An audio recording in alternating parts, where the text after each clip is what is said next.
Ladies and gentlemen, my name's Paul, hopefully having an amazing day. Nvidia's RTX 50 series of graphics cards may be unveiled sooner than expected, at least according to some latest rumours that are buzzing around online. So we're going to be discussing that, as well as chatter that AMD are also looking to release new Threadripper processors.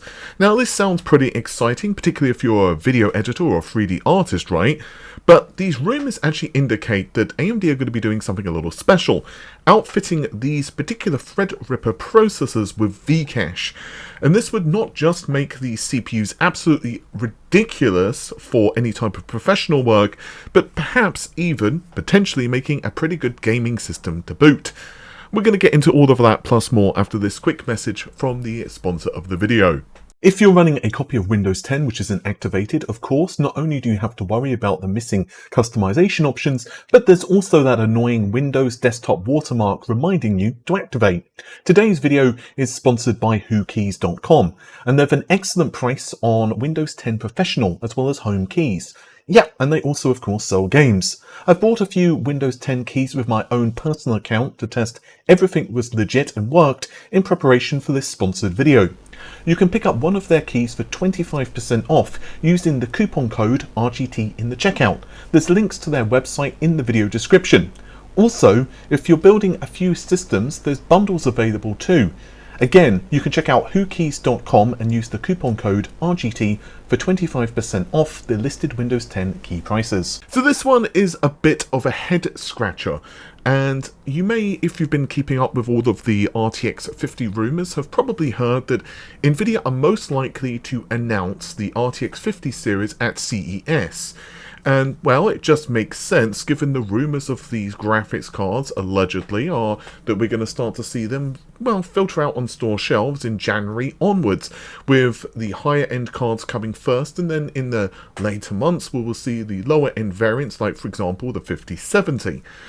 But Competitiv 7 Kimmy's had a very good track record, and interestingly had been one of the individuals who had said that the cards are looking to most likely debut next year, is saying that we will meet the GeForce of Blackwell soon, with a, well, no extra further explanation actually. And this is rather interesting. So when you look at this on face value, there are a lot of ways you could take this. The first is that Nvidia could start to do teases.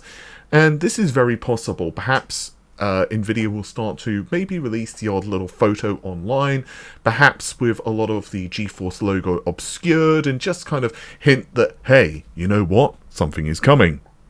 Now, if you were to look at previous reports, and this includes from WCCF Tech had exclusively been speaking to, well, let's just say people, and they had also confirmed that the 5090, the 5080, the 5070 would all be almost certainly revealed next year, but they would start to drip feed in terms of the release schedule.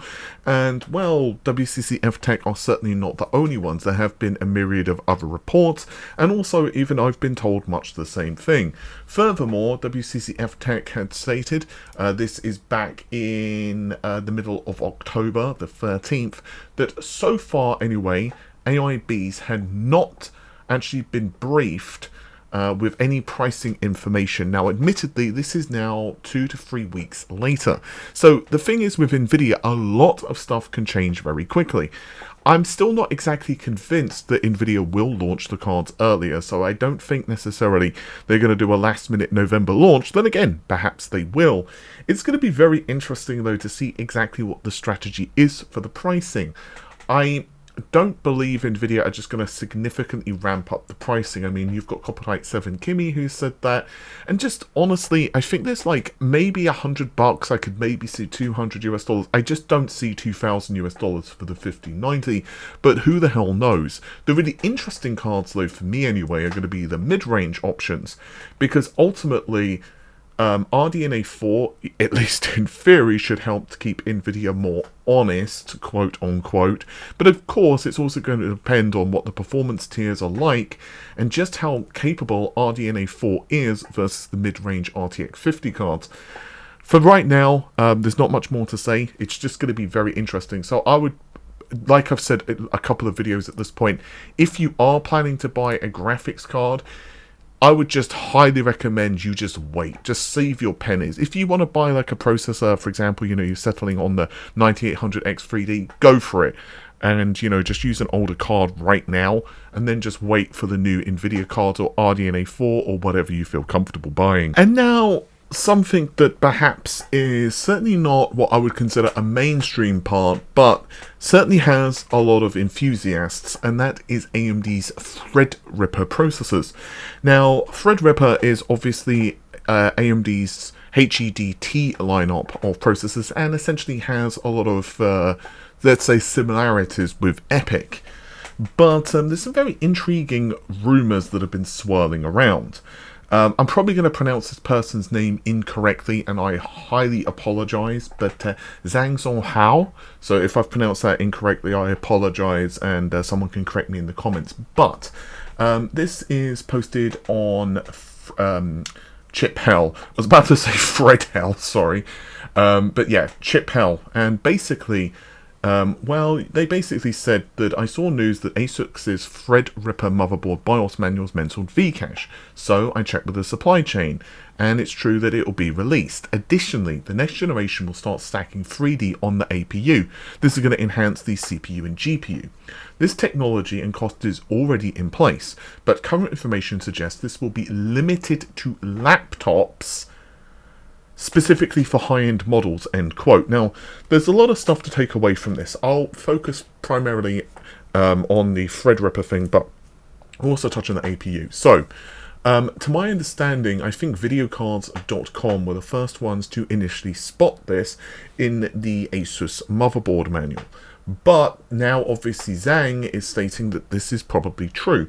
Now, I'm going to give you a small disclaimer. This information is really old, but way before Zen 5 got released. I was told that AMD were considering the X3D variant for Threadripper, but it had not been decided for A, and for B, the source had been 50-50. So honestly, I can't even remember if I reported it in any video, because I was just like, like it sounds so wishy-washy, but, you know, at least one person's told me that it may happen, but, you know, I wouldn't really count that too much for this video.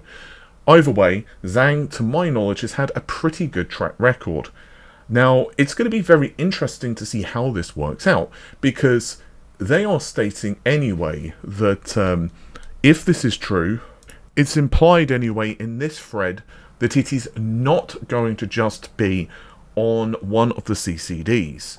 So if that's the case, I would be, one, very curious to see what the pricing is of these parts, and also additionally I'll be very interested to see how the performance scales. Obviously, not all workloads, as everyone knows, scales with the you know, V-Cache anyway. Like some workloads scale very well, others not so much. But it's going to be very interesting to see also, because if it's using the new cache layout, and obviously it's almost certain it will, it'll be interesting to see what AMD can do in terms of the clock frequencies of Threadripper using Zen 5.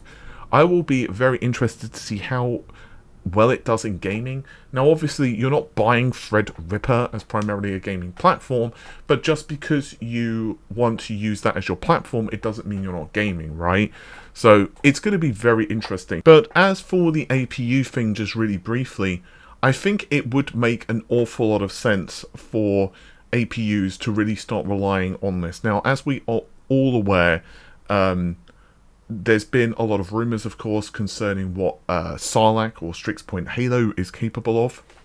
And obviously, it will be intriguing in the longer term future to see how memory is, let's just say, handled, and whether we start to see a much more unified caching approach across the CPU and GPU. With that said, I think that's just about it for this particular video. Hopefully you've enjoyed it, and I'll see you soon. Take care of yourselves. Bye for now.